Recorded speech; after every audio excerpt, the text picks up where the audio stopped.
Hi, my name is Alexander Gordon-Smith, and it is a huge pleasure to be here on GeneBooknerd.com to kickstart my Fury blog tour. I want to say a huge thanks to Jean. It's wonderful to be back here. Thank you so much for welcoming me back onto your blog. And then even huger thanks to all of you awesome book nerds out there. It's fantastic to see so many of you and that you tuned in. Thank you very much. So I was thinking that as this is the first stop on my Fury blog tour to celebrate the publication of The Fury, that I would talk about beginnings and how important the beginning of a book is. Now, I am a hugely impatient reader. I'm a really impatient writer too, but especially when I'm reading, if a book doesn't grab me straight away, I tend to kind of lose interest in it very quickly, which is terrible. I know, really bad habit to slip into, but I think things move so fast these days and books have to move so fast these days that people lose that patience that they once had with reading. Anyway, I'm the absolute worst at that. So a fast beginning for a book that really kind of reaches out and grabs you and pulls you in is so important to me. Really important to me when I'm writing as well.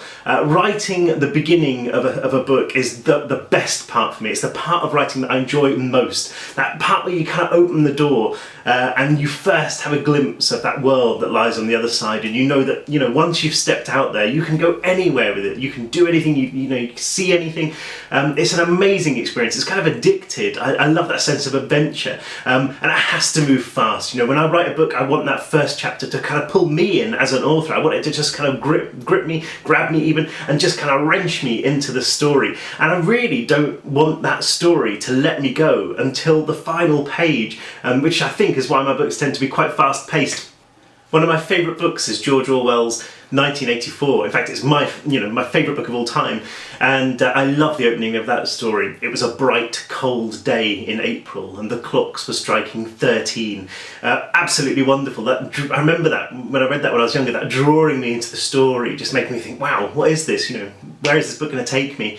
So when I was writing The Fury, I knew right from the start that I wanted it to have a really, really powerful opening chapter, something that nobody was really expecting. I wanted that chapter to just grab people, to kind of abduct them into the story and not let them go until the end. And this is what I came up with.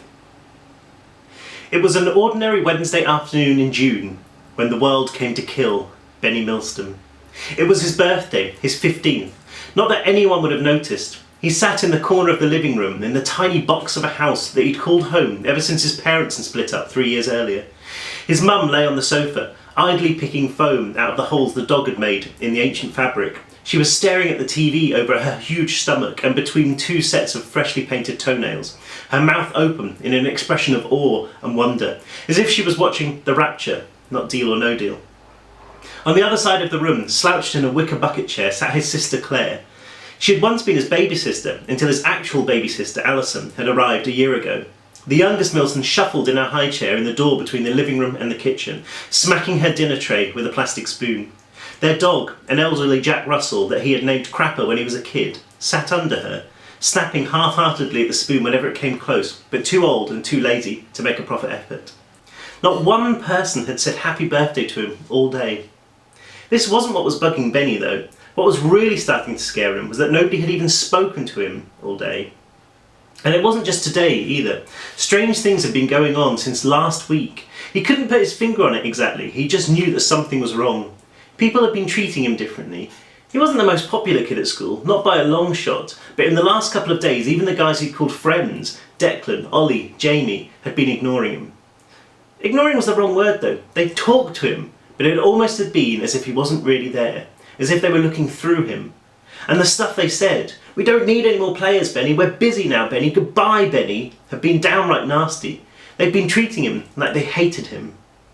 Things were no better at home either. His mum's vocabulary was usually limited to about 20 words, of which "do it now," "don't argue with me," and "I'm busy" were the most common. But this week he'd heard worse. Much worse.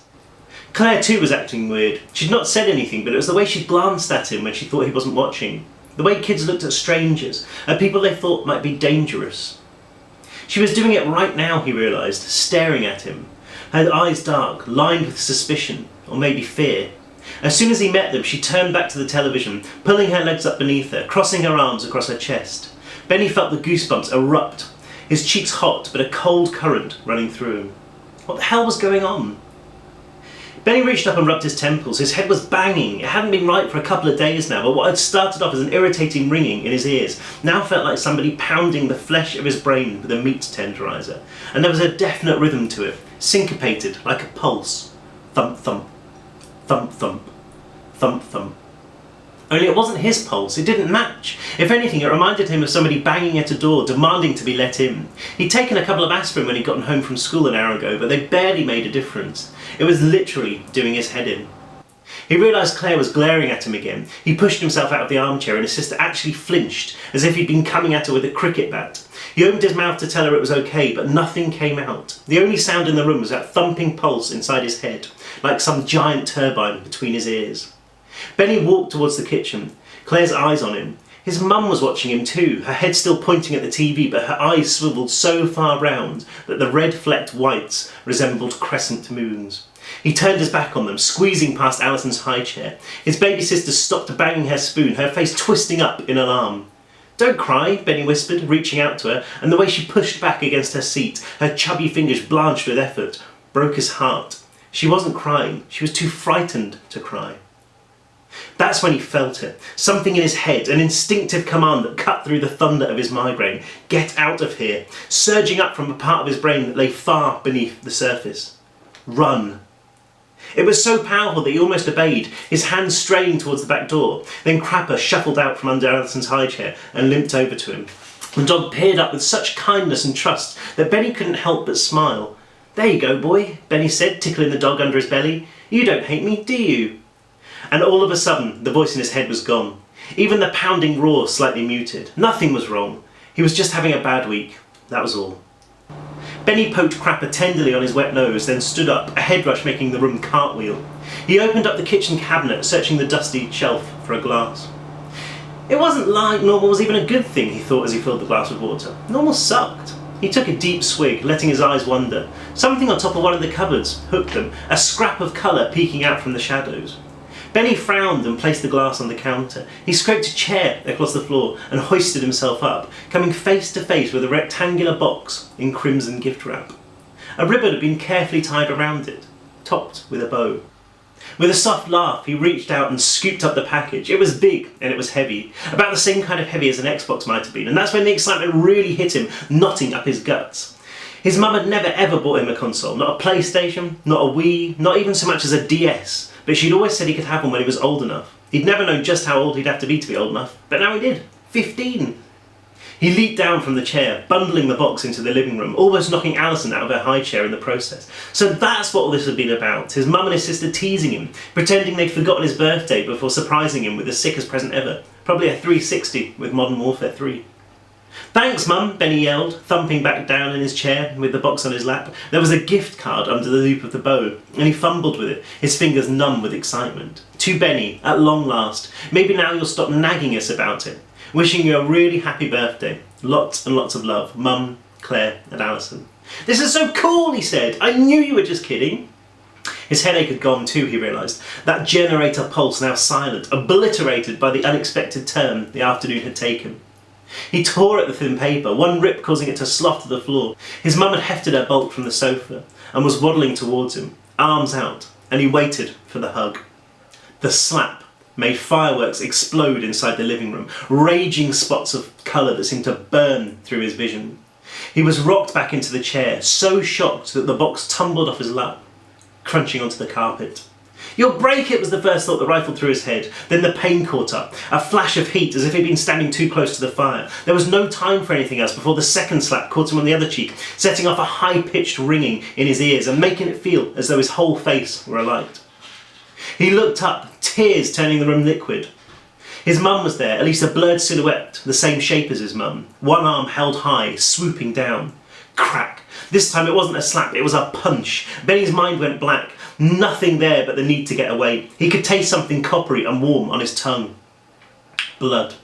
Panic catapulted him from the chair, and he pushed past his mum hard enough to shunt her backwards. She windmilled across the tiny patch of floor, striking the sofa, looking for a moment like she was about to do a top-heavy tumble, only just managing to catch herself. She grunted, the kind of noise a startled boar might make, and Benny looked into her piggy black eyes and saw absolutely nothing human there at all. "Mum," he tried to say, but the word wouldn't fit in his throat. She teetered, her bare feet doing a weird, silent tap dance until she found her balance. Then she threw herself at him. The air was full of noise, the heavy, wet rasps of his mum's breathing, and something else, a rising pitch, like a kettle coming to boil. It took Benny a split second to understand that his sister Claire was screaming. She climbed out of the chair so fast that he couldn't get out of her way, her body flapping into his, skinny arms locked around his neck. Then his mum hit them both, her momentum knocking them to the floor. Benny smacked his head on the carpet, seeing his mum falling on top of him, cutting out the light. Her weight was impossible, pinning him to the floor, refusing to let him breathe. He was enveloped in her smell, body odour and shampoo, and the stench of nail polish. He lashed out, throwing everything at her, but he couldn't get any force behind his blows. And she was hitting him back, fleshy fists bouncing off his temple, his neck, his forehead. Something white-hot burrowed into his shoulder, but he couldn't turn his head to see what. This time the pain made him shriek, their cries muffled by the heft of his mother's chest. "It isn't real, it isn't real, it isn't real!" But he knew it was. He could see sparks flashing in the edges of his vision as his oxygen-starved brain misfired. And worse, so much worse, he could sense death here, his death, somewhere in the dark recesses of the shape on top of him.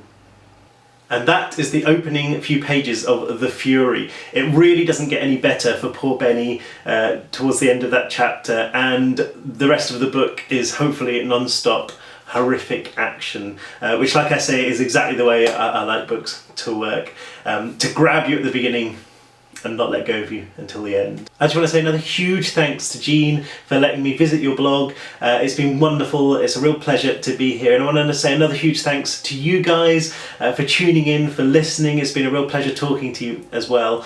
And if any of you have got your own favourite book openings from your books or from books you've read, let us know in the comments. I would love to hear them. Thanks again everyone, and stay furious.